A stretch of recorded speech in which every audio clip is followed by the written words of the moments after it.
Hello, and welcome to this extraordinary panel sponsored by the Center for the Arts and Humanities at Santa Clara University. I'm Barbara Maloney, a member of the History Department. This program on the urgency of now, responding to anti-Asian violence in the US, comes together at a critical time in the almost 2 centuries of anti-Asian violence at the intersection of racism, imperialism, and misogyny. I am honored to introduce the panel. Headliner Renee Tajima-Peña, an Academy Award nominated filmmaker and professor of Asian American Studies at UCLA, is series producer of the groundbreaking PBS docuseries Asian Americans. Her previous films include Who Killed Vincent Chin?, My America or Honk If You Love Buddha, and No Mas Bebés. Her films have screened at international venues such as the Cannes Film Festival, the Hong Kong Film Festival, South by Southwest, Sundance Film Festival, and the Whitney Biennial. In May, Renee will launch a national social media campaign celebrating Asian Pacific Islander social justice solidarity with partners in the arts, academia, and activism. Our moderator today is Judy Tzu-Chun, professor of Asian American Studies at UC Irvine and director of the Humanities Center there. She is the author of Dr. Mom Chung of the Fair-Haired Bastards, The Life of a Wartime Celebrity, and Radicals on the Road, Internationalism, Orientalism, and Feminism During the Vietnam Era.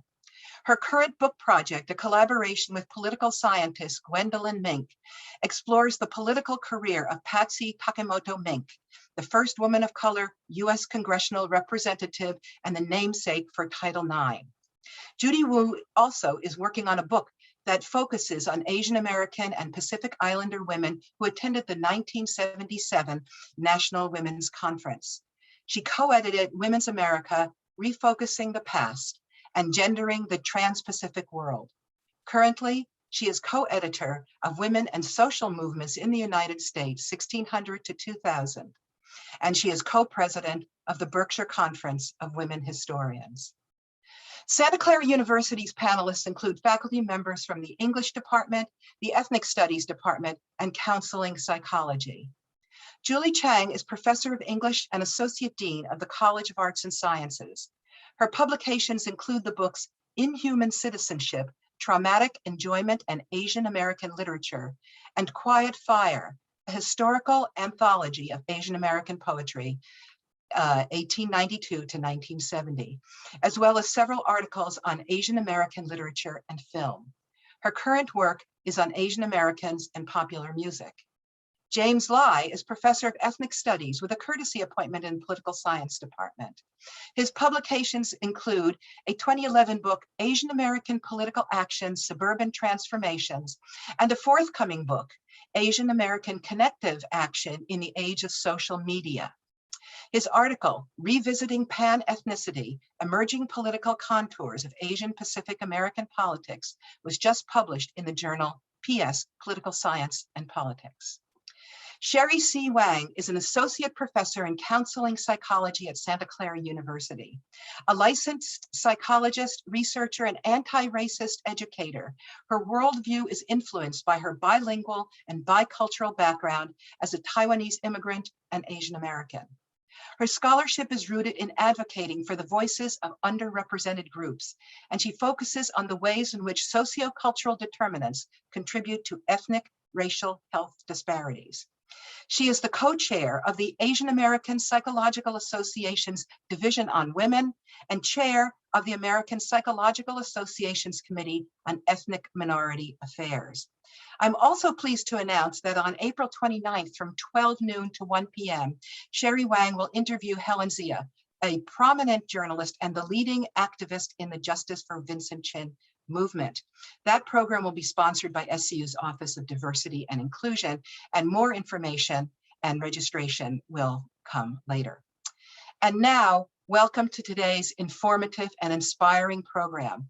I am honored to turn it over to Judy Wu. Thank you. Thank you so much, Barbara. And I do want to just acknowledge that Barbara is my co-president with the Berks. We're looking forward to holding it. It's a ginormous Women's History Conference that will be held at Santa Clara University. And really looking forward to that intellectual adventure together. And I really want to thank Michelle Burnham, Amy Randall, and Vard for hosting us today and organizing this event. Renee, I just want to say I'm a huge fan of your work. I've watched it for decades, and I find your work so enlightening and empowering, and just so thoughtful about issues related to race, about hate, about activism. I guess maybe I'll begin with Who Killed Vincent Chin, since that was such a powerful moment within Asian American history, and your film really educated so many of us about that particular case.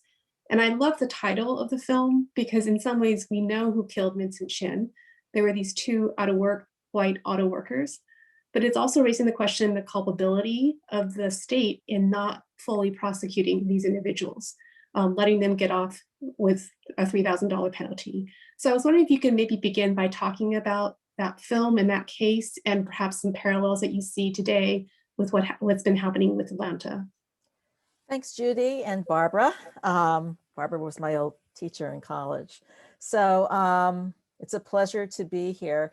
Well, Who Killed Vincent Chin? The title really, everybody knew who killed Vincent Chin. It was Ron Ebens and Mike Nitz. They even copped to that when they pleaded guilty to manslaughter. The real question was, why they killed Vincent Chin. What was going on inside their head? So just to recap, what happened is this was 1982 when Vincent was killed. There was a auto recession, a deep recession, economic recession around the country and in Detroit, because Detroit had been the big five, car capital of the world, producing huge gas guzzling cars. And after the energy crisis of the 1970s, people wanted to drive fuel efficient cars. And Detroit wasn't producing it. Japan was producing those cars. And people were buying Japanese cars. So in Detroit, Japanese auto imports were really blamed for the recession. And people would, get baseball bats and go after Toyotas in these public events. And so the hostility and anger towards Japanese car imports translated into anger towards the Japanese and anybody who looked Japanese. And in that setting, Vincent Chin was a young guy, the adopted son and only son of Lily Chin, an immigrant from Hong Kong. And he was just about to be married. So he went out with his buddies for a bachelor party at the Fancy Pants, a strip club just outside of Detroit in Highland Park. And there he encountered Ron Ebens and Mike Nitz, two auto workers. People mistakenly call Ron Ebens a unemployed auto worker. He was not. He was a Chrysler foreman, which is a really good job. And but anyway, so in the Fancy Pants, I guess there was an argument. It went out into the parking lot and there was a fight there. Vincent actually had the best of both. Ron and Mike are two really big guys. And Vincent and his friends left the parking lot. Ron and Mike hired a local guy to help search for Vincent. And they hunted him down for, they say, up to 45 minutes, found him in front of a McDonald's. And Ron took out a baseball bat from his trunk and beat Vincent's brains out. And Vincent died as a result. Now this was June of 1982. In early 1983, Ron and Mike pleaded guilty to manslaughter in Vincent's death. This was in state court. They never really had a trial because of the plea that Judge Charles Kaufman accepted that plea. And he gave them, I think, about a $3,700 fine and 3 years probation. As somebody said, it's like making a car payment. And the Detroit Asian American community was outraged, and it sparked this whole nationwide campaign for justice. Thank you so much for giving that recap. Do you see that there's similarities with what happened in Detroit in the early 1980s and what is happening now in terms of the massacre in Atlanta and the ways in which the law enforcement is denying or perhaps sympathizing with the perpetrators of violence? Oh, absolutely. It's, the same scapegoating of the Asians are scapegoated as the source of the pandemic, like we're the walking virus. And that's something that Donald Trump really started. In fact, his first tweet referring to the Chinese virus was March 16th, 2020, a year to the day after that, March 16th, 2021, 6 Asian women were gunned down by Aaron Long in Atlanta. So yeah, it's interesting. I mean, Viet Thanh Nguyen, who's the writer who we interviewed in the Asian American series for PBS, we interviewed him also about the Chin case, and he said that for Asian Americans, we weren't really shocked because it was a news story. We were shocked because it was such an old story. And so if you go back to our origin story as Asian Americans to the 1800s, you'll see the roots of systemic racism and anti-Asian violence since that time. And these are like fault lines that run through our history in the United States. And for Asian Americans, it seems that in times of national crises, those fault lines erupt. So for my family during World War II, the background picture is my mother's family in the Heart Mountain concentration camp where they were imprisoned because they were Japanese Americans. So, for us, it erupted during that time. The Chin case in the 1980s, after 9/11, for South Asian Americans, Muslim Americans, again, it erupted into racial profiling, anti-Asian violence. And, I can name many periods in history, but also just this past year as a result of the pandemic, we've seen that. And that's why Asian Americans have really responded so forcefully, because it's not just, an unusual occurrence. It's something that's really baked in to our American experience. Thank you, Renee. You were mentioning how the Vincent Chin case was a spark, a catalyst for Asian American movement activism. How would you compare that moment with what is happening now? And it is an ongoing and unfolding moment. And especially given our immediate context, thinking about Black Lives Matter, thinking about the separation of children from their families at the borders. Do you see some similarities, differences between these two moments of Asian American activism? Well, in 1983 and during the 80s, during the campaign for justice for Vincent Chin, there was really a movement to build a pan-Asian American movement. I mean, that's something that started in the 1960s and 70s with the student movement. Today, I think we're seeing this campaign for solidarity of Asian Americans, not only internally, but with other targeted communities. Again, that's nothing new. I mean, that's been going on since, in the 1880s when Frederick Douglass, the abolitionist, denounced the Chinese Exclusion Act as being a racist immigration law. So that solidarity has always been there, but you've really seen it, this surge during the last year. And so it's interesting. It's not new. Asians for Black Lives, started, before even Ferguson. You can go back to, decades of kind of joint support and work for racial justice. But the consciousness of so many more Asian Americans have been really opened. I think this past year, all Americans, especially after the death of George Floyd, I think it's even going to advance more, what happened to Dante Wright outside of Minneapolis. It's so outrageous and so shocking. The other thing is the campaign for justice for Vincent Chin was really a campaign for enhanced hate crime laws. And for the first time, Asian Americans were protected as a legal class in a civil rights criminal prosecution. Today, I think people are really rethinking how do we protect our communities, and what does justice mean? Does it mean, more police on the street?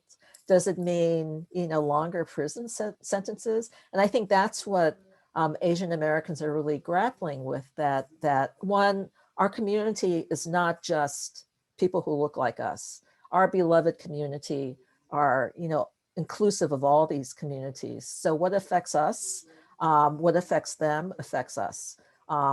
And I'm not only talking about Black, Brown, and Indigenous communities, and Asian American communities are really have struggled with over policing. Like Southeast Asian communities, for example, for almost 20 years have been, deported by ICE. There are many people who are, have lost their families and their homes and can never return to the United States as a result. So I think we're becoming more inclusive and more expansive in how we see justice. I wanted to go back to, I think it was your first film, No Mas Babies. And that was about forced sterilization, I believe, of Mexican-American women. Oh, that was just 2016. 2016, more recent. Yeah, sorry. It My happened apologies. in the 70s, but yeah. But it seems like one of the issues that's very difficult for maybe mainstream audiences to understand are the ways in which race and sexuality and race and gender intertwine. And so I wondered if you wanted to say anything about those intersections of structures of oppression.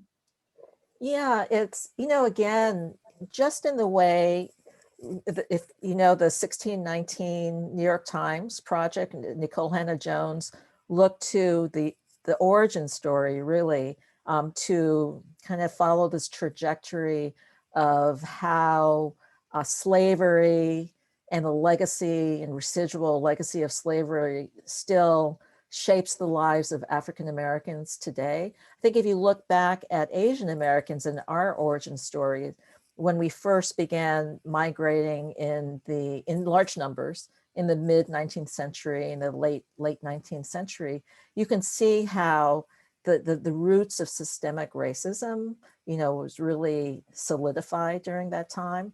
It was a time much like this time, especially after the Civil War. Right now we've become, the population is increasingly diverse. We're supposedly will be a, minority majority population soon, but also more divided.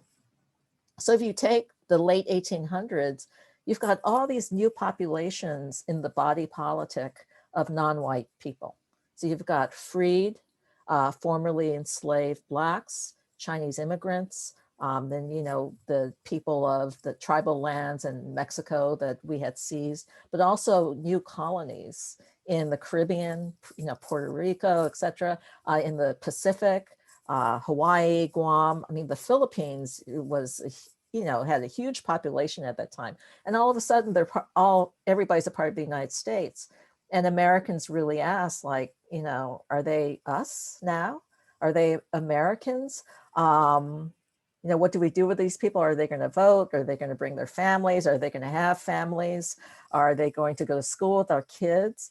And so you see this not only anti-Asian violence, but this whole ecosystem with laws at that time to stop these populations from either integrating into the US or even becoming a part of the US. So in terms of this intersection of race and gender, if you go back to 1875, the Page Act, the Page Law, which was not specifically directed, de jure, whatever the legal term, towards Chinese immigrant women, but was in practice, it was directed towards Chinese immigrant women to keep them from entering the United States.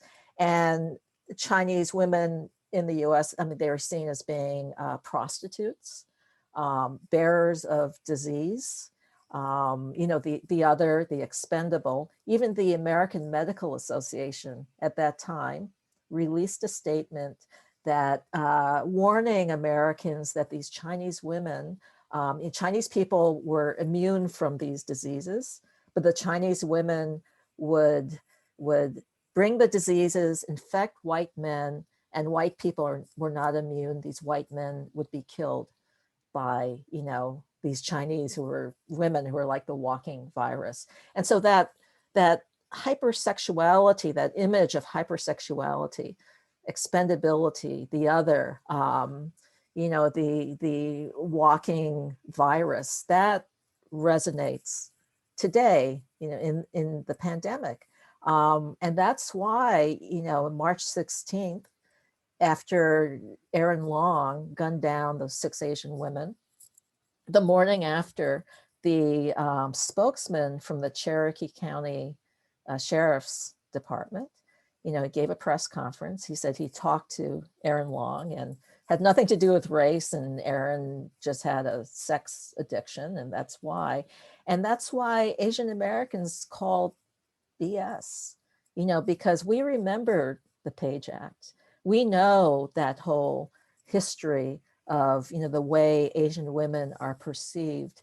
And finally, I'll just say that, and like the Vincent Chin case, these encounters of violence, I mean, there's never just one thing going on.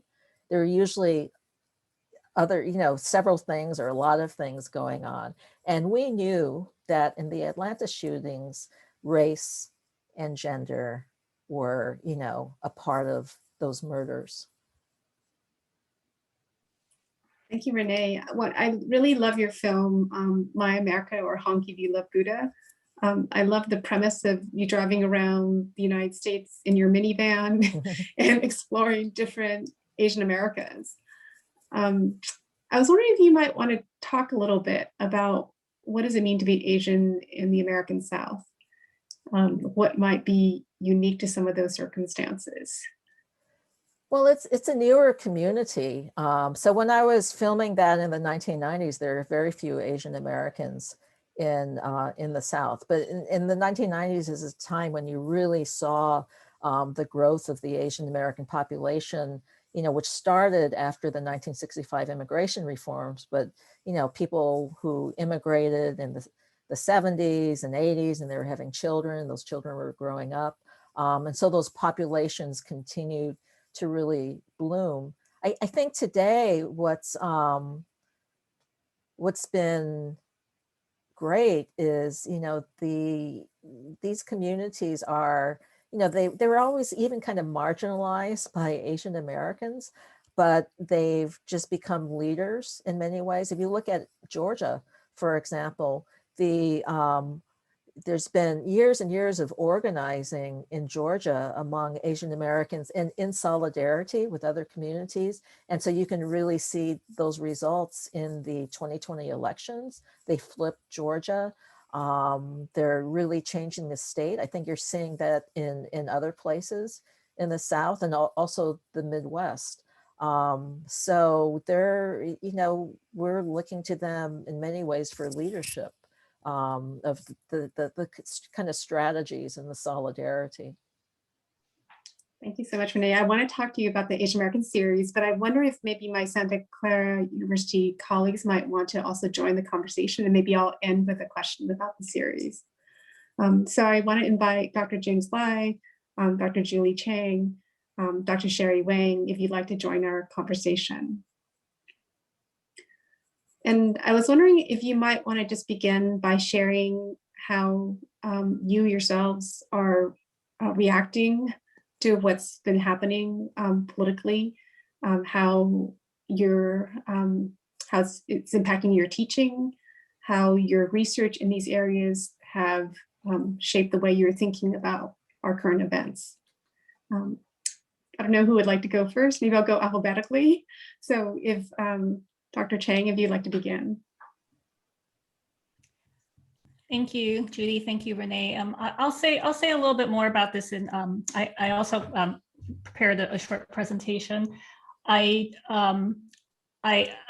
Renee referenced, it was shocking and it was horrific what happened in Atlanta. It was not surprising if you know the history of Asian American studies and anti-Asian racism in the country. And I guess one thing I wanted to respond to that Renee said is I agree that one point of distinction maybe between now and the 80s is that we are really rethinking this paradigm of hate crimes and hate crime laws.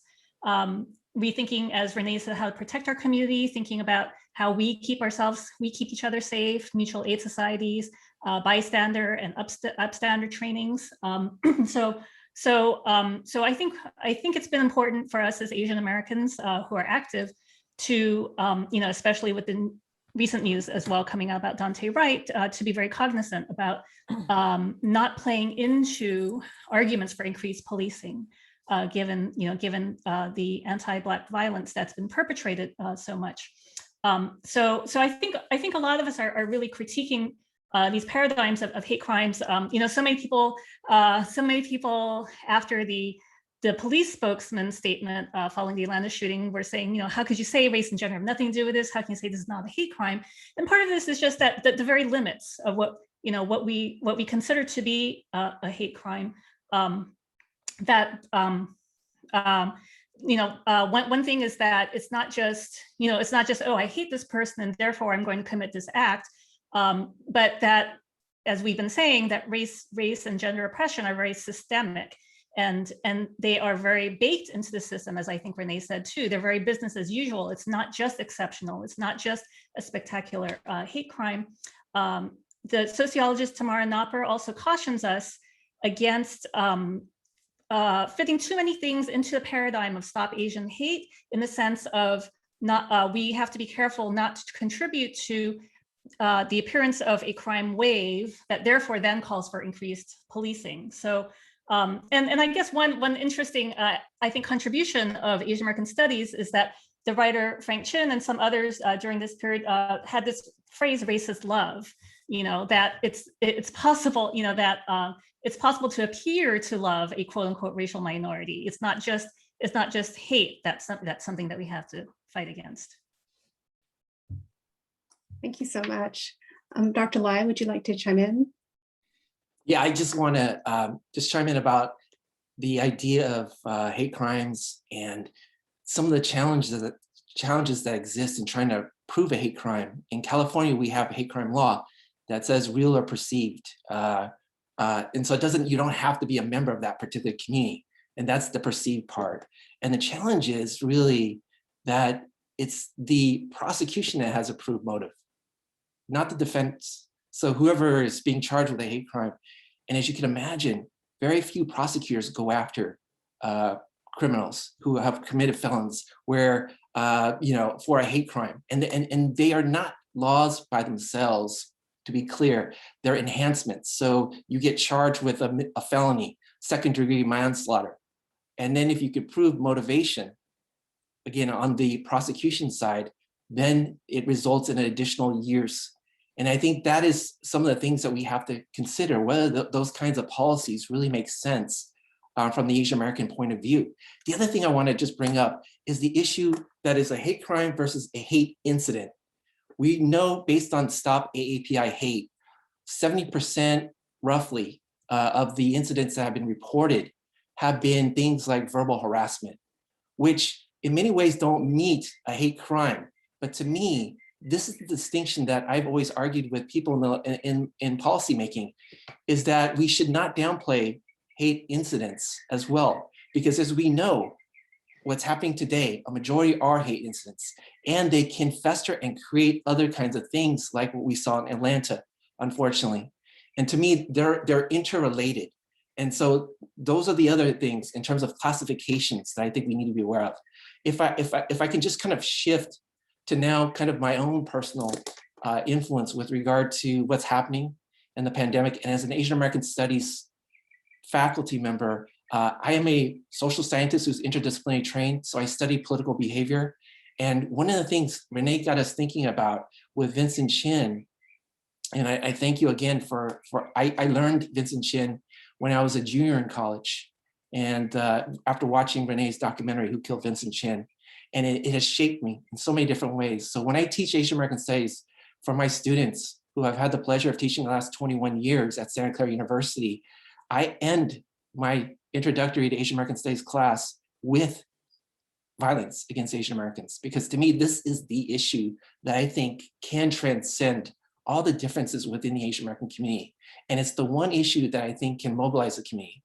So with that said, I kind of want to bring it within a historical and contemporary context because I am a interdisciplinary trained political scientist who studies ethnic studies and race and politics. So I want to just talk about some of the differences, if I may, in a short time. And I know we are pressed for time, but my first point is what's different this time for Asian Americans. While the forever foreigner stereotype facilitates the racial lumping of Asian Americans as the quote, other unquote, and underlies the spike in anti-Asian incidents during the pandemic, two critical factors have emerged that are different, in my view, this time since Vincent Chin in 1982, in regard to the types of responses and levels of activism, as Renee talked about, as seen by Asian Americans on the issue of anti-Asian violence. So the two factors I want to just highlight briefly are one, the rise of Asian American elected representation at all levels of government, including our nation's first Asian Indian American Vice President, Kamala Harris. All of these elected officials, whether from the local to the state, federal level, serve multifaceted roles in the Asian American community's response, as we have seen recently in the past year, to anti-Asian violence. And two, the emergence and importance of social media activism, what we refer to as connective action in social science within the Asian American community. And as Renee talked about, and Julie, this whole idea of Black Lives Matter is part of that too. We see that with regard to racial profiling in the African American community and the multiracial coalitions behind that. We see that with, for example, the issue of undocumented within the Mexican American community and the multiracial coalition behind that. For Asian Americans, we are definitely seeing the rise of social media activism. And so when we talk about connective action, there are two levels that I want to highlight. One is the crowd level, that we can have crowd-led movements that involve every segment within the diverse Asian American community, the young, the old, the seniors, the citizens, the naturalized, the immigrants, every group that makes up the diverse Asian American communities. We also have Asian American social media influencers now and artists that also play an important role in crowd-led connective action. Another level is organization-led. This involves community-based organizations in cities throughout the country, as well as the state, national, Asian Pacific American civil rights organizations that now are helping frame online the issue, whether it be domestic violence, whether it be poverty within the Asian American community, or in this case, anti-Asian violence. So it's that organization-led form that's different from crowd-led. Both have facilitated, in my view, both offline and online political mobilization at levels we have not seen today. So with that said, I just want to briefly share my screen with you and highlight that first point about elected representation and how does that look compared to what we had in 1982 with Vincent Chin and today. So with that said, everybody, I hope you can see my screen. And so what this screen share shows is the level of Asian American elected representation for city council members, the blue line, orange line, city mayors, state legislatures, the yellow, and then the little bit different lighter blue for US reps, and then green for US senators. Using the last 40 years, between 1982 to 2021, roughly, the last 40 years, we can see Vincent Chin in 1982, the level of elected representation that we had for Asian Americans. It was there. It was predominantly West Coast, it was predominantly Hawaii, California, and along the West Coast, and some spattering around the East Coast. For city council members, the blue line here, you can see about 54 city council members, okay? When we compare that, which is the fastest growing sector for Asian American elected representation today, in 2021, when COVID and the lockdown started, where everybody had to go into shelter in place, we had about 203. So a fourfold increase during that time, representing over 35 different states.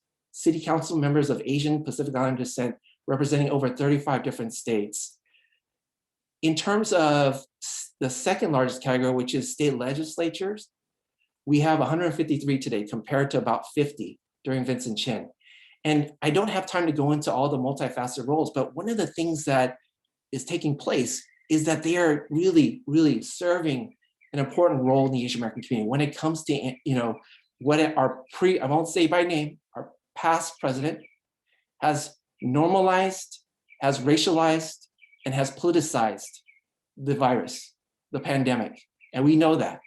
And in many ways, one of the multifaceted roles that Asian Americans, particularly at the federal level, which I'm going to talk about now, people like Judy Chu in Congress, as well as Mark Takano and others like Grace Meng in New York, they have all played an important role. One of them has been to counter that normalization, that racialization of political rhetoric that is impacting Asian Americans. And so one of the ways in which they've done it is by tweeting themselves about what these issues. My colleagues, Manish Arora and Hannah June Kim in 2020 published this article where they basically looked at every tweet from every member of Congress between January 23rd, 2020 to April 12th, 2020, and began looking at who was tweeting, and they coded the tweets based on 3 categories that I'm sharing with you right now, table 1 from their article. You can see the source at the bottom. Racism, where tweets were raised about the concern about racism and how they would affect our former president's tweets, and which GOP members also continue to politicize as well as anti-Asian concerns about our former president's tweets. And then also the concern about how those tweets could result in discrimination targeting other groups. And so what we can gather here based on table 1 is that a majority of Democrats, with overwhelmingly, were the most concerned about racism, anti-Asian, and discrimination. And clearly, we see, breaking down by race, Asians being kind of leading the way, but certainly not alone. Where Asian Americans were the largest group, even though they only represent about 23 in both houses at the federal level. 275 tweets concerned about racism, 179 tweets concerned about the anti-Asian concerns about the tweets, and then of course, discrimination against other groups. Whereas what we see here, going on what Renee was talking about, what we're seeing is a multiracial coalition with Asian Americans leading the way and those legislators in Congress. So this to me is one of the one facet.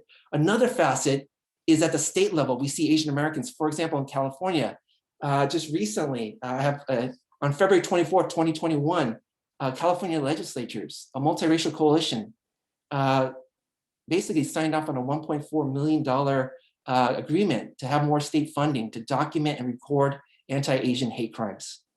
And that was led by people like California Assembly Member Philip Ting, who is a Chinese American and chair of the Assembly Budgetary Committee. So this is just, just examples that elected representation can play such an important role in terms of who are we tweeting to, right? We're tweeting to constituents, we're tweeting to those and trying to, again, challenge that narrative that our former president was creating and his party was creating around Asians and the concerns that were being raised. So that's what's happening at that level. But I would be remiss to ignore what's happening at the grassroots level. And so for me, the other thing that I've been doing in my own research, I have a book coming out that's looking at the role that social media plays.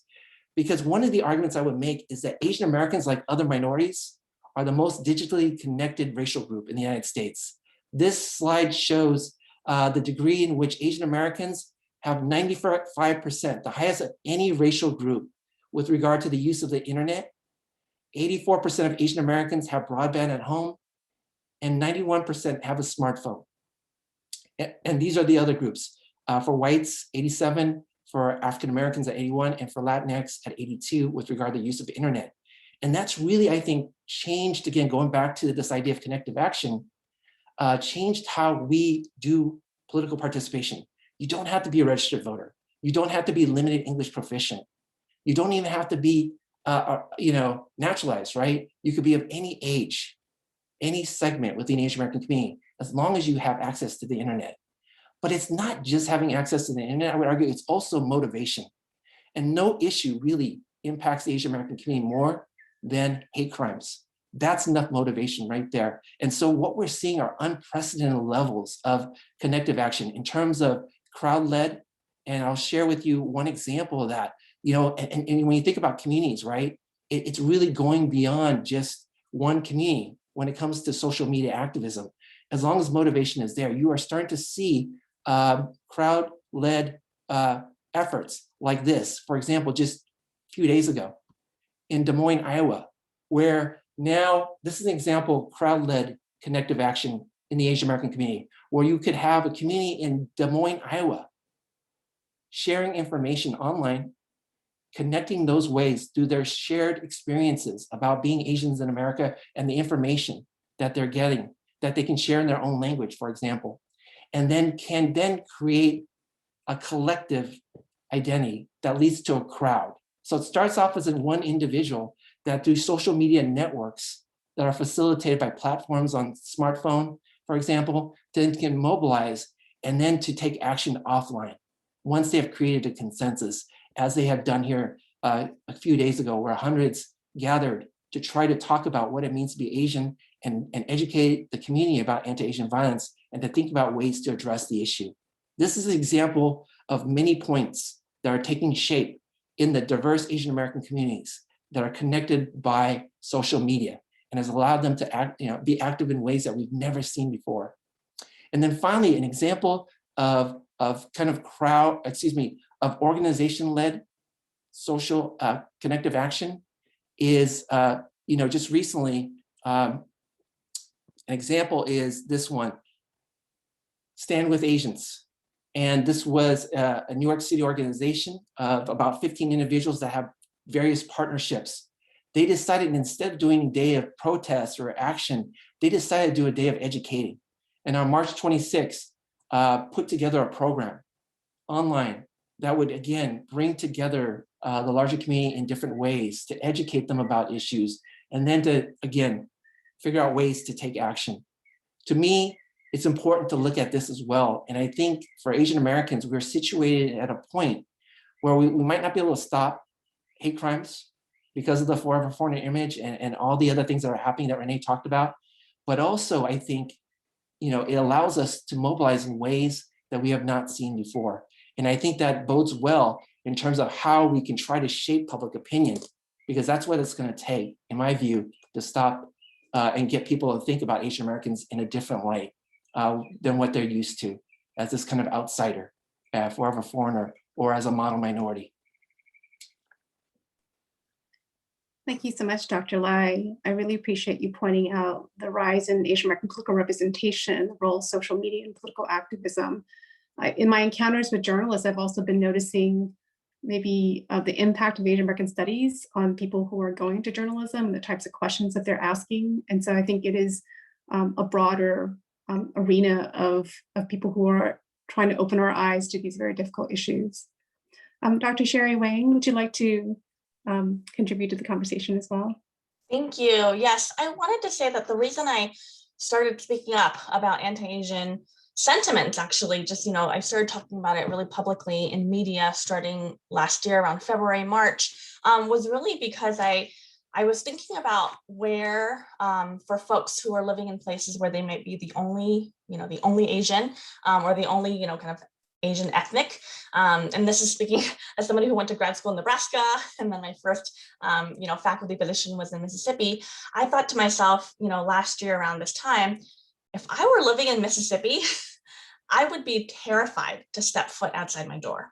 And I would be terrified to speak up in the way that I was, even to say that I was scared to put on a face mask, right? That even though I go to Taiwan regularly, and it's so normal in Asian countries to wear a mask, but to feel this fear doing it here, to have to choose between my safety in terms of not getting sick versus what if I'm targeted, what if I'm attacked, because I'm protecting my safety, because now people may see me and automatically exoticize me and automatically see me as a foreigner, automatically think of me as that, virus disease bringer. Even just saying, I feel like I'm being seen this way. It felt safe enough for me to say that living in Northern California, living in Santa Clara, being a faculty member at Santa Clara University. And so I felt like I had a responsibility in some ways to speak up for all the folks that feel the fear, but maybe too immobilized because they don't have the safe space to speak up. And I think that's one of the main points that I hope to make is that not everybody speaks up people fight and respond in different ways. And I think that's one of the main things that I hope we collectively reflect on is our endorsement of the model minority stereotype as a society, that is racism. The model minority myth is racism. It is anti-Blackness. It is white supremacy, because it puts people right on a racial hierarchy, and really has exploited and weaponized Asian Americans against other communities of color. And in this way has also made it seem like we've overcome racism, right? We're this beacon model, whereas we're not this one monolith. We're so diverse. We have so much pain and suffering and a history that even Asian Americans don't know, right? I mean, I'm thinking about Renee's films, plural, right? That many of us only got to see it because we took an Asian American studies course in college. We didn't get it at that K through 12 level. We certainly didn't get it when we were, even before high school. So, thinking about how that invisibility is so much a part of the Asian American experience. And then I would add to that invisibility and isolation. Those are the two things that I think about in terms of what it's like to be us, right? And I say it collectively for those who identify. Because we are invisible in race dialectics. And then we're isolated because with the model minority myth, people don't see us as people of color, right? We're questioned if we're even people of color, which means then when we do experience racism, which we do, and it just looks differently, right, than how it's been sensationalized in the media to have to look.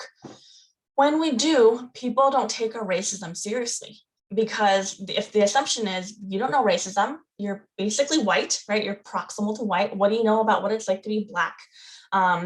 Or what it's like to be brown, which is also insulting because there's brown Asians, right? So to even, kind of pick us apart in that way and assume that we're this one monolith who just have had a silver spoon or golden spoon, whatever, handed to us, it means that when we talk about our sufferings, people don't believe us. And I can talk a little bit more about that later, but as a counseling psychologist, I spoke up and I continue to speak up because I think it's really important for us to think about just how painful our experiences, not only in terms of the racism, the explicit and the overt policies and the legal and the institutional systemic ways in which Asian Americans have been uniquely oppressed, right?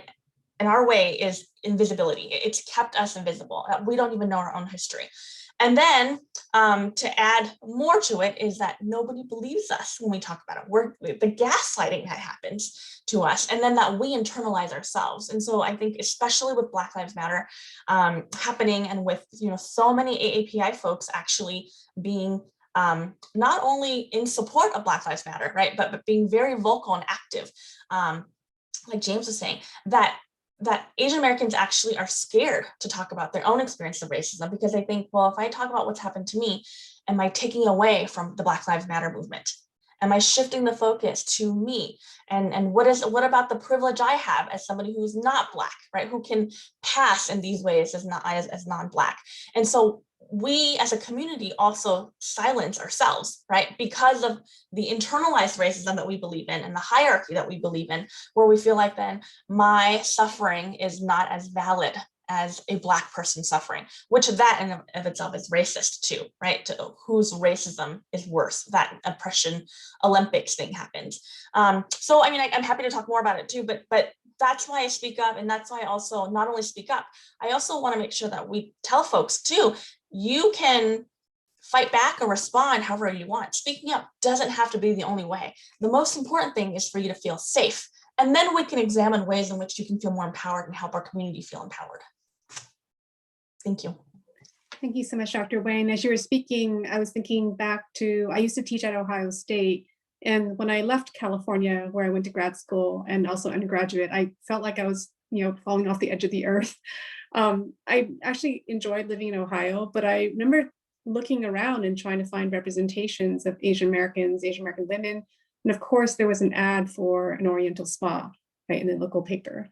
I'm also thinking, thank you so much, Santa Clara, for inviting me to be part of this program. Maybe I can return the favor.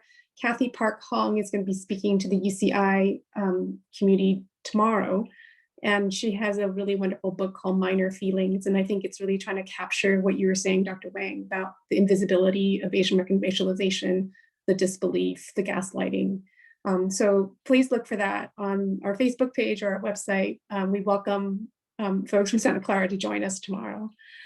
Dr. Chang, I know you wanted to add a little bit more to what you were saying earlier, so maybe I'll turn to you before I open this up to a collective conversation.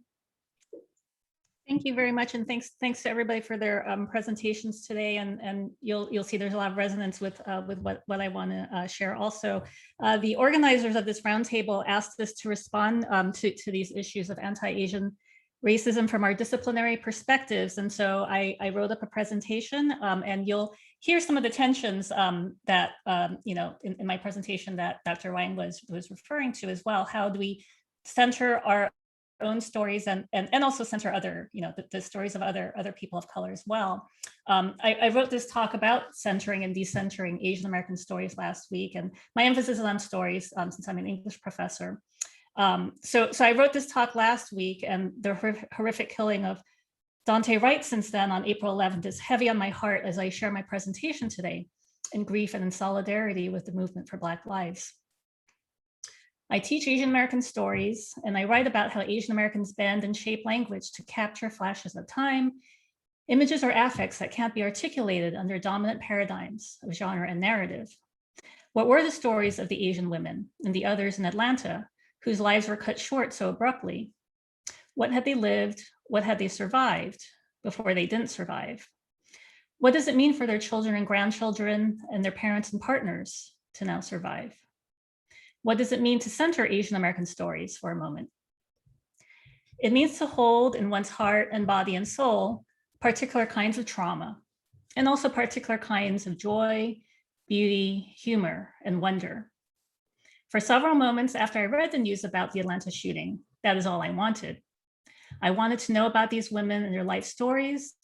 I wanted to know about the journeys that took them to Atlanta, about their everyday struggles, about who they cared for and who cared for them.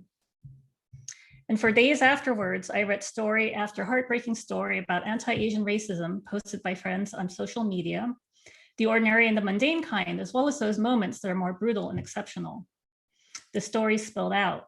Those inchoate moments of feeling, of shame, hurt, and terror, people needed to shape them into narrative or image to make sense of them. Being circled and surrounded by the sounds of ching, chong, chang day after day as a boy, as the only Asian boy in the schoolyard, finding a note in the mail saying that your husband's recent death means, quote, one less Asian we have to put up with in the community, and being told that now is the time to, quote, pack your bags and go back to your country. Being spat on, getting body slammed, panicking at the thought of your parents going for a walk. I want us to honor these stories, to hold space for this pain together, to lessen the pain by being together. And even as we center Asian American stories at particular moments, I'd like us to perceive how the filaments and foundations from others help provide infrastructure for our speaking up and speaking back, and how we in turn must also center others. I have felt viscerally how the public space to call out and work against anti-Asian racism has expanded exponentially. And for that and for so much more, we Asian Americans owe a great debt to the Black freedom struggle, which everyday people participated in courageously for centuries, and whose most recent iterations include the movement for Black lives that was galvanized in the wake of Ferguson and Minneapolis, of Mike Brown and George Floyd, and so many others. In recognition of this debt, and in order to do the real work of solidarity with Black and other communities, work that involves risk and vulnerability, we must ask the difficult questions of ourselves. How have Asian Americans benefited from anti-Blackness, from the dispossession of Indigenous peoples, the exploitation of Latinx labor? What must we change in ourselves and in the world so that we can all be free? My friend who's a recruiter says there are companies that consistently hire Asian women because we're seen as non-threatening. Is this a form of anti-Asian racism? Absolutely. But it's not the same as Black or Latinx people not being hired because they are seen as threatening. We're talking about livelihood, we're talking about life chances and life opportunities for future generations. Dismantling anti-Blackness, supporting Indigenous and Latinx struggles means dismantling the world as we know it. It means interrogating how we can be privileged even as we are also targets, and being willing to center others even as we most hunger to be seen. There are some Asian Americans who believe that historically, no one has cared about us, no one has seen us, no one has heard us, hence the yearning for recognition. I understand that feeling, but I think there's more to it than that. We care about and we care for each other. My aspiration is that we care for the ones that others don't care for. Asian, Black, Indigenous, Latinx, of Middle Eastern / North African descent, feminized, trans, queer. My job, my life's work is literally to care about Asian Americans. I see us, I hear us, I love us. I love the way that we laugh at our drama and our trauma, the way that we honor and grieve intergenerational pain that is informed by histories of war. I love that our models of femininity, masculinity, and embodiments beyond the binary offer alternatives to dominant American modes of gender. I love martial arts choreography, how breathtakingly graceful and badass it is. I love that I can't tell if two Asian aunties are having a big argument with each other or simply having an animated, friendly conversation. Who is us? Some Asian Americans have asked, referring to our heterogeneity. For me, our trauma is our connection to each other, and that is fine. They can't take that away from us because they gave that to us. They implanted it and it grew. It grew in sand, it grew in loam, it grew in water, it grew in blood. It's become woolly and wild, feral and free, a thing of glory and astonishment, if you know how to look, if you know how to hear, if you know how to care. Thank you. That is so beautiful. Thank you so much, Professor Chang. When you were talking about the two aunties fighting, I was wondering if you were going to say if they were fighting over the bill as opposed to having an argument. But I think that question of how to tell Asian American stories that acknowledge the pain, strive for visibility, but also give space for others is maybe a good time to transition back to Renee. Considering that you put together this epic series on Asian Americans, that you consciously chose to work with other Asian American directors as opposed to having a solo project. And I know you've talked before about making that film as part of a social movement, of thinking about who are the experts who should be consulted, of even promoting the series like a social movement campaign, and you're now taking up something new this particular year. So I was wondering if you wanted to maybe answer that question again. You know, how do you tell Asian American stories that are really complicated, that do the things that Professor Chang's calling for? Yeah, actually, if I can return to Who Killed Vincent Chin, because I think this discussion is really important. So I was very troubled in the 1990s that Asian Americans continued to bring up the Vincent Chin case as grievance rather than an expression of justice. And that kind of thread really culminated, I think, with the Peter Leong case. And in that case, an Asian American police officer, shot into a stairwell. There's a great film that's being shown now on PBS, Down the Dark Stairwell by Ursula Lang, about the case. And this young guy, Akai Gurley, was just, the elevator is broken. He and his girlfriend stepped into the stairwell and he was shot dead, and he was left basically to bleed out by Peter Leong. And so Peter Leong was indicted, and 10,000 Asian Americans, I think mostly Chinese Americans in New York, had this rally in New York's Chinatown in defense of Peter Leong. Some people invoked the name of Vincent Chin in that rally. And, I thought to myself, I think Akai Gurley is Vincent Chin because he never got justice. I don't think Peter Leong is. And that to me was such an expression of grievance.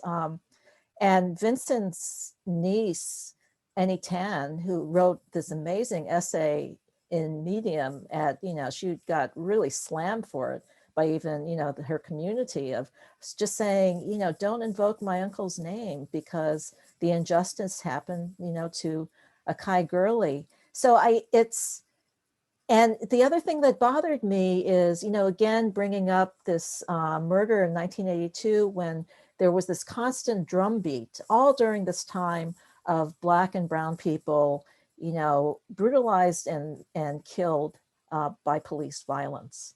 I mean, which continues, like it's, in LA alone, it seems like every week there's another case.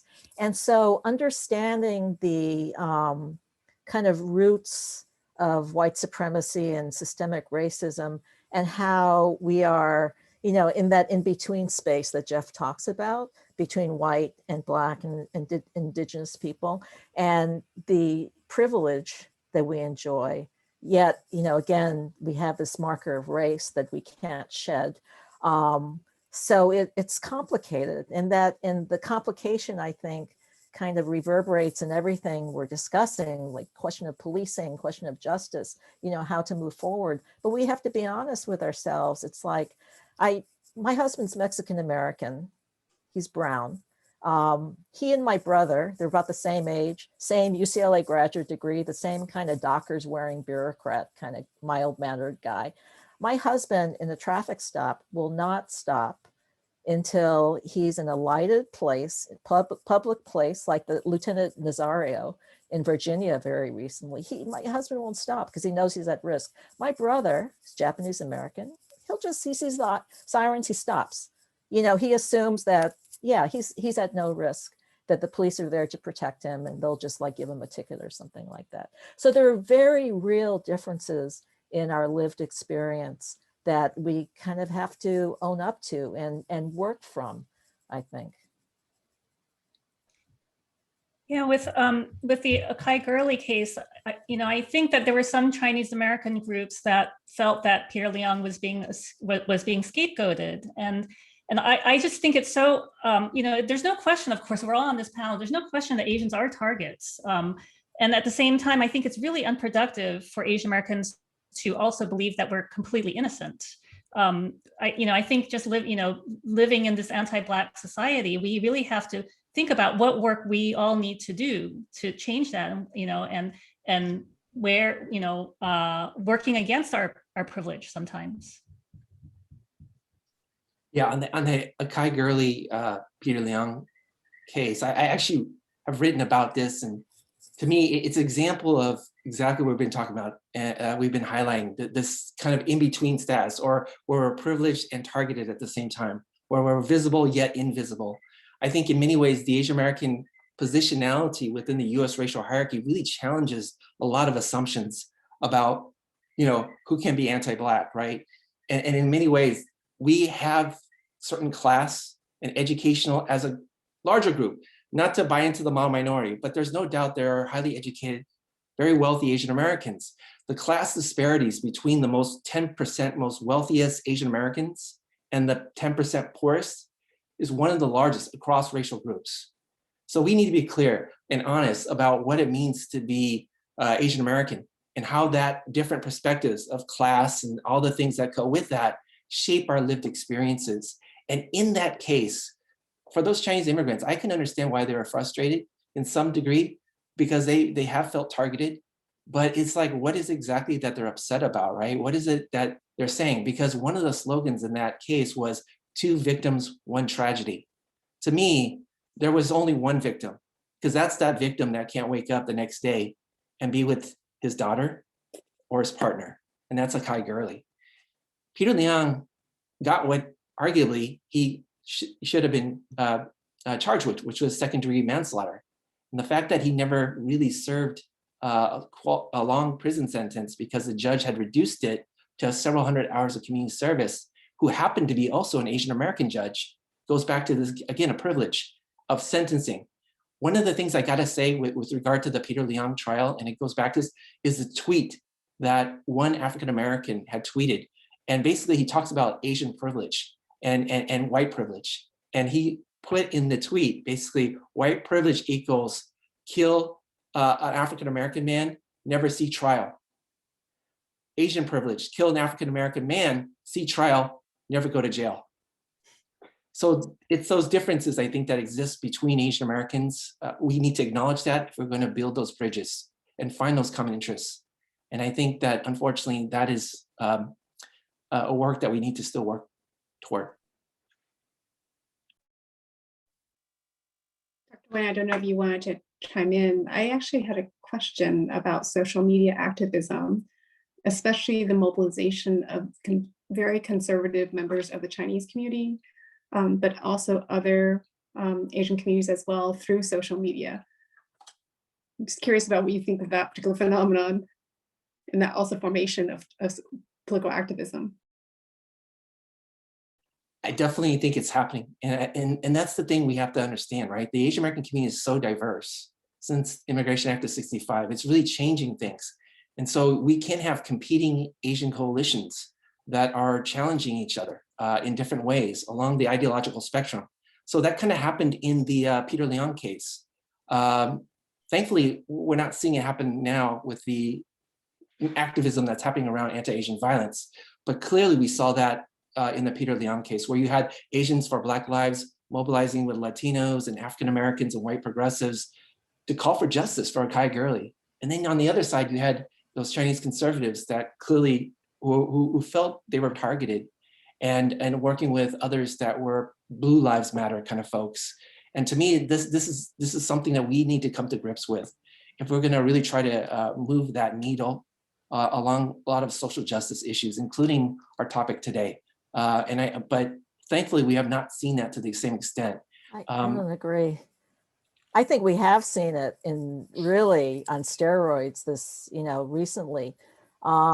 So especially this year, there's been this push of viral videos of Black assailants on Asian Americans. And you see in social media, this discussion similar to our discussion, but also a discussion of, really looking at anti-Asian violence as being Black criminality, victimizing Asian Americans. There's been, I know, like last week here in Southern California, a second generation Korean American whose father had I guess a business in Koreatown during the LA uprising, and the business, I don't know, was looted or maybe, destroyed. So he organized, this firearms training of Asian Americans to defend themselves. And, I was giving this reporter background on just, anti-Asian violence. And I asked, well, who are they targeting, in that firearms training? And I think there was like that meme of the rooftop Koreans, with a gun, in 1992.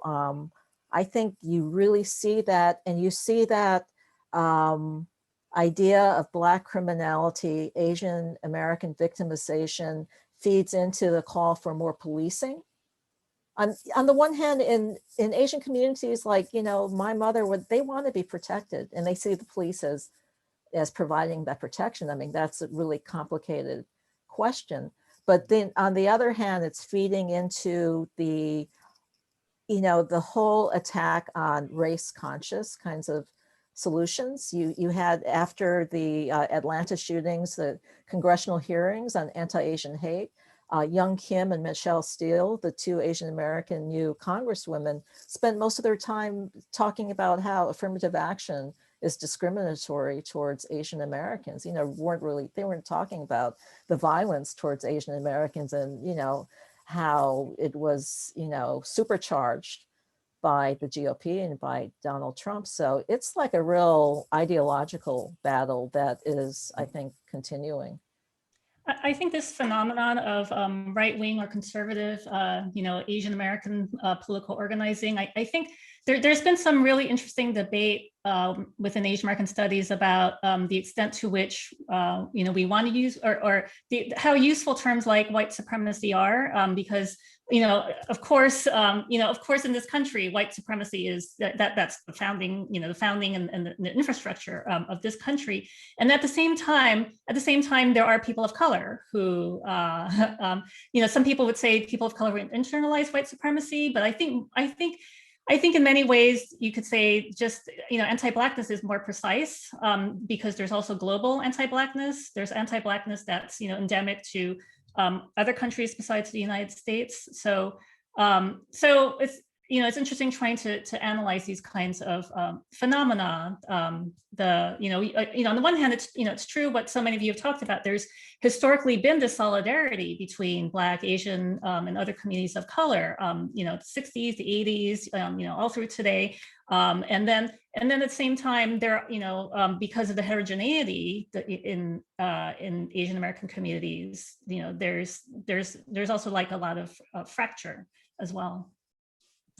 I do think that's something to be important for us to think about, within the Asian American community, is that, for depending on kind of immigration status, right, or intergenerational differences, as well as, when you immigrated and how long you've been here, that for kind of from the outside looking in, racism is maybe the most salient issue for folks who were born here or raised here or grew up here. But I'm thinking about like my parents' generation or grandparents, nationalism is a stronger sense of identity, right? The sense of being Asian American is a relatively newer identity, and not all people identify it. Some people still go by, I'm Chinese, period, right? There's no American to it. I am Chinese living in the US, right? I'm Vietnamese living in the US. And so I think that's where we get this kind of tribalism at times too. And it was one of the reasons why I started speaking up on social media about these issues, because I had younger folks start contacting me and saying, I'm going to disown my uncle. I'm going to disown my grandparent. I'm going to disown somebody from Thanksgiving. They're not coming over anymore because they support all of this language about kind of, China flu, Kung flu, China virus, these were folks who were not Chinese identifying, right? But their parents thought it was funny and supported this kind of language, because they're like, yeah, we hate China too. We've gone to war with China. So, this kind of transnational context, it affects Asian Americans within our Asian American community too, because we've gone to war with each other, right, in terms of how diverse we are. And so for the younger folks who are like, we're Asian Americans, we got to support our other Asian Americans, we also have to support our Black siblings. It is so foreign to their parents, actually, who are just like, no, we just look out for ourselves, which is, the Vietnamese, which is the Cambodians, and that's it. And so I think it's important to think about that kind of generational class, right, consideration as well, even though I think in the mainstream, all we're going to be hearing about is racism, but we're so much more complex than that. And so I think that's I think you can call it a divide or divides, but it's a part of our heterogeneity and diversity that I don't think we should have to agree either, right? I mean, there's a need to disaggregate, right, in terms of advocating for services and really making sure that we can identify which Asian subgroups are in need, in which maybe have more privilege. But there's also times when we need to aggregate for political purposes of really gathering together for solidarity. But it doesn't necessarily mean that we're all friends or like each other, or that our countries have to get along with each other. So I just think that's something for us to think about too, kind of internally. Thank you so much for these contributions. This is a nice way to transition to a question that's been posed. Thinking about the diversity within the AAPI communities and thinking about the strength of nationalism. So the question is, in your view, do multiracial Asian Americans have a particular role to play in the Asian American struggle for freedom?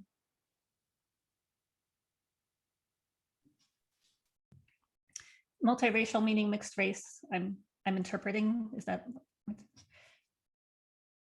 I believe so. So within mixed race studies, there has been kind of this raising of awareness of that mixed race peoples can sometimes be used as a trope for cross-racial reconciliation, and that we want to be careful not to fall very easily into that trope.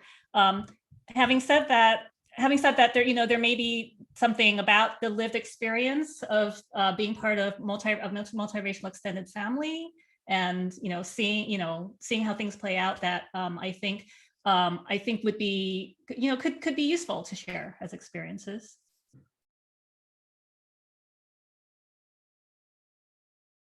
I think it's important for us thinking about inclusivity of language, because I've been seeing this too, that we talk about like Black or brown or yellow, and we forget that there is you could be the combination of all three, right? And that there's a lot of brown Asians and Blasians. And so I think that's something to be thinking about in terms of diversity, that we don't have to check one box or the other. And so really being mindful of how inclusive we are with our language when we're trying to do, even when we're trying to do cross-racial, solidarity, community work, that it is easy to be thinking about us in these unidimensional ways, not thinking about what it means to be multiracial, and then the intersectionality of different identities as well. It's a lot to cover, but thinking about just thinking about what it means to be multiracial and what we know about that in the psychology literature is that the sense of lack of belongingness, right, is really a big part of what it also means to be biracial, multiracial, and so really making sure that we are creating space for folks to feel like they can be all of these parts, and that we're not saying you have to be this particular identity to be for this cause. Yeah, I think piggybacking back on those comments, I think for multiracial Asian Americans, this is one of the fastest growing sectors that we know now in the US Census, where there are many different permutations of Asian American identities within the communities. One of the challenges for each Asian American community is to figure out ways in terms of institution building, how to incorporate them into the daily lives of these communities, whether they be religious institutions or cultural institutions, because as Sherry pointed out, and this idea of belonging and fitting in, and there are efforts slowly but surely to try to reach out, but there needs to be much more work in terms of including Asian Americans who are mixed race who choose to participate in these institutions, whether they be sports leagues or things like that, to include the youth in particular, because that's the future if we're going to try to build, because ultimately they are very much part of the Asian American community. We know that based on mixed race studies, that mixed race Asian Americans have multiple identities and different options that they may choose in different contexts. And I think that when it comes to this issue of violence, this is something that I can imagine those who are mixed race could identify with in different ways, but whether the communities themselves have allowed them to be kind of feeling like they're part of it is another issue too. So it's very complex.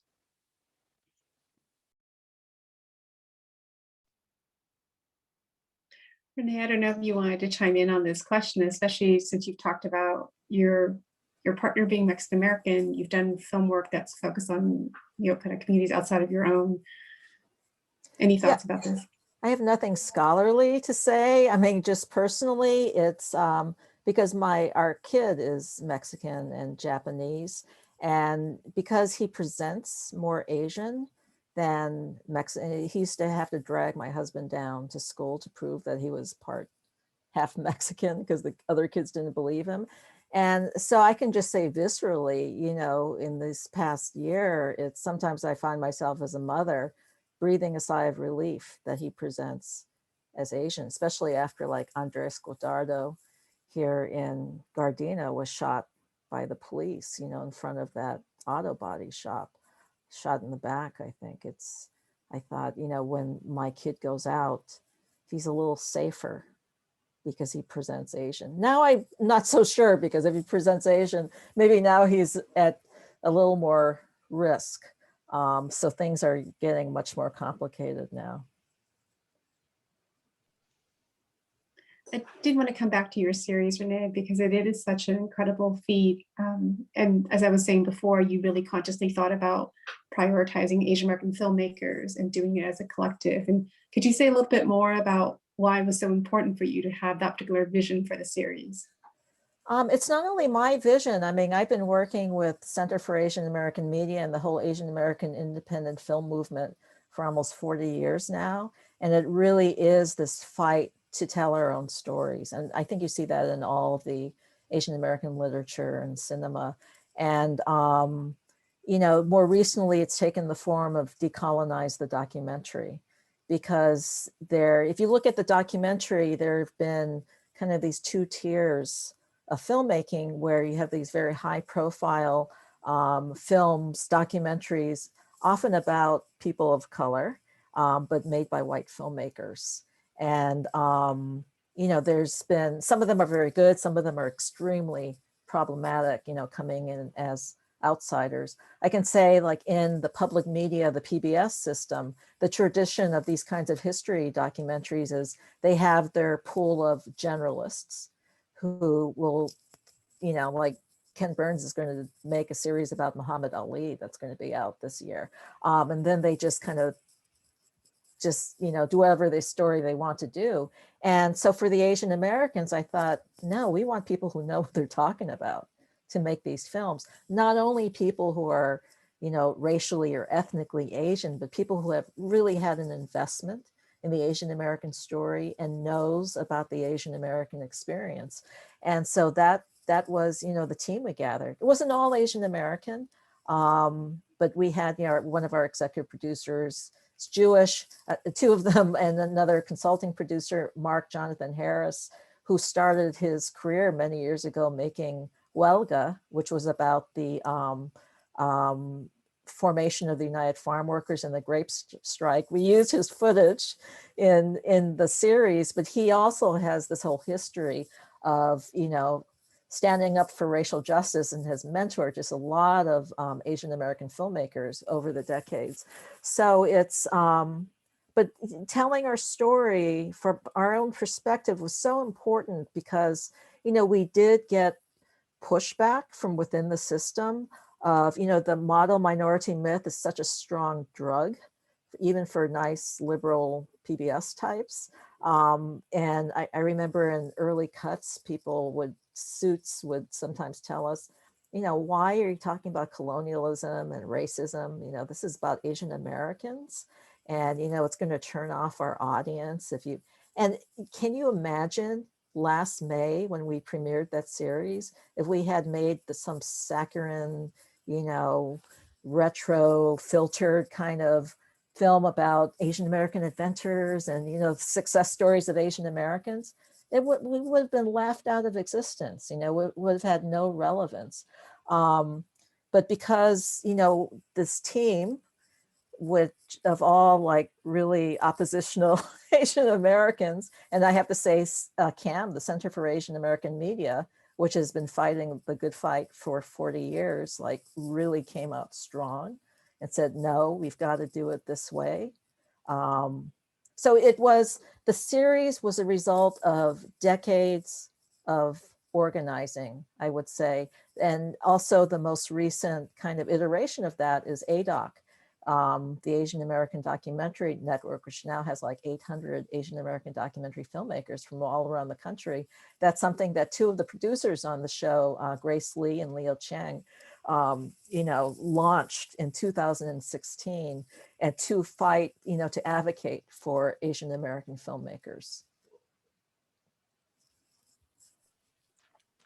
That's really wonderful and inspiring. Do you want to say a little bit more about the campaign that you're planning to launch this spring? Yeah, so if you know Jeff Chang, who is a cultural strategist, he was the author of Don't Stop the Hip Hop History. Also, We're Gonna Be All Right, which was a ITVS digital series directed by Bao Nguyen, who was the director of Be Water, the Bruce Lee documentary for ESPN. And actually Bao is also working with us, and Grace Lee and other people.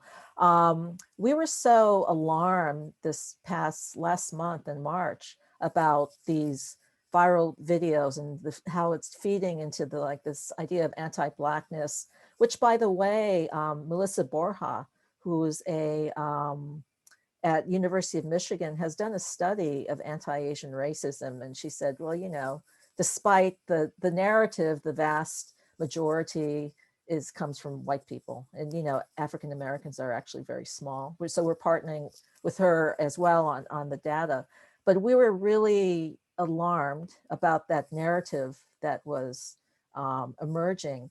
And then Atlanta happened, and we thought, you know, we have got to really address this. So what we want to do is we're going to have a campaign, a social media campaign, beginning on May 19th, the birthdays of Yuri Kochiyama and Malcolm X, who, as we know, worked together in the 60s.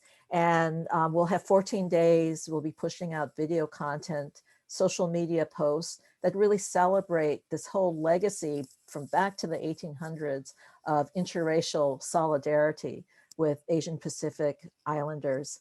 And it just, in a larger sense, counters like the whole narrative of conflict, which is all we really see. You know, it's like, you know, the press pushes out, you know, in 1992, there was all this focus on conflict, which was really happening on the streets. But at the same time, there had been Black Korean kinds of solidarity movements and organizing from long before that, like KW Lee and people in Koreatown. You know, with the affirmative action fight, the press constantly referred to the Harvard lawsuit, Ed Blum's lawsuit, as the Asian American lawsuit, despite the fact that a majority of Asian Americans actually support affirmative action. The only people who testified at that trial were Asian American students who testified that they were there at Harvard because of race conscious, holistic admissions. The whole 6,000 member, I think, Asian American Alumni Association at Harvard came out, you know, against Ed Blum's lawsuit, but the press, you know, characterizes it as, and there are Asian Americans who are adamantly against affirmative action, but they characterize it as being, you know, that's us. That's the Asian American position. Thank you so much. I'm looking forward to being a part of the campaign, seeing the posts. I know when I talk to my students and community members that there's a lot of anxiety, there's outrage, there's also maybe uncertainty about what to do. And so maybe I'd like to end our program, our time together, if you could offer one piece of advice to people who are concerned but uncertain, what would that piece of advice be?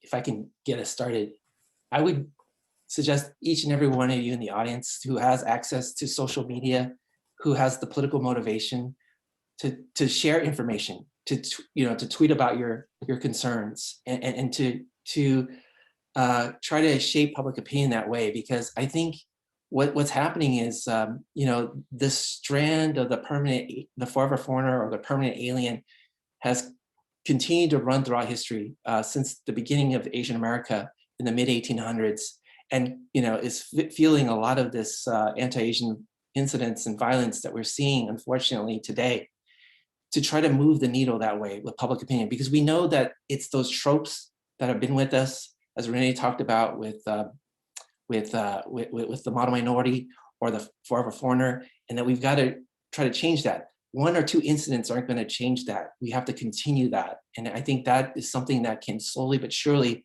challenge those tropes, because as we've talked about, there is definitely emerging conservatism within the Asian American community. We see it in affirmative action, homeless issues, and that's taken itself to taking a life of its own on social media, no doubt.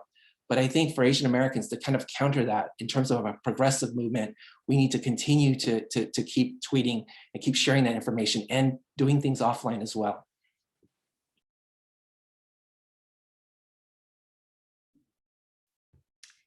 To add to that, another thing that social media offers is a sense of connection and belonging and community. And so this responds to what Dr. Sherry Wang was talking about, that feeling of invisibility or isolation, that sometimes Asian Americans can feel. So whether it is through social media or through other means, I would say really try to build support for yourself. Really try to build networks of connection and community, and a lot of this is because it, there is so much complexity. It's also really good to work things out in conversation with each other. I'm going to say Renee, best for last. So I'll jump in here to build on what was just said. I would add too that, in addition to finding folks who are safe for you to share, your experiences of pain and racial trauma, which we are all just trying to survive so many layers of racial trauma right now. What you hope others can give you, offer that to others too, right? Offer that to other people who look like you, as well as others who don't look like you. And that is the way to combat white supremacy, right? Because white supremacy is pitting us against each other so that it feels like it's either my racial trauma or yours, right? There's enough resources, including time and empathy. There's only enough empathy for one of us. And it's no, there's enough empathy for all of us. And we're all suffering in different ways from the same perpetrator, which is white supremacy. So the way to combat it is to fight back against it with solidarity and compassion and care for yourself and for others. And so I would hope that we look to one another for that support and can give each other that support as well. And that is actually really, really hard work that we're fighting against. And that is, that is the beginning of us doing institutional systemic work to combat white supremacy. I would say, get vaccinated, get on the streets and organize. I was thinking recently, because of all the attacks on Asian women, older Asian women like me, I had been filming the movement for Black Lives protests in Los Angeles from around June through November, and just following them all around the city. And I realized here I was like all around Los Angeles. Sometimes, I was filming alone. Sometimes I would be, looking for these marchers, and I was never afraid because those activists were there to defend me and protect me. And it just pisses me off whenever people talk about the Black Lives Matter protesters as being like, violent and scary. No. I mean, if I was alone and then I would see a young person with a backpack or buttons, political t-shirt, whatever, I was like so relieved because I knew finally I was safe. I mean, they will keep me safe. So fight that misinformation and stand alongside, everybody fighting for justice. And that's really the only way forward. Thank you so much. I think we're at maybe even past our limit. This has been an incredibly rich conversation. I'm really grateful to be able to spend time with all of you and to hear your words of wisdom. Well, I want to thank everybody for attending today, all of you out there, as well, especially as to like to thank the panelists today, my comrades here at the university and my comrades in the UC system, whom I have known for many years. This has been a very informative, very eye-opening session. And I thank people for having shared their time, their expertise, and their hearts with us and left us with many things to think about and ways to turn that thought into action. So in solidarity with everybody, goodbye. Thank you. I have another 3 o'clock I've got to run to.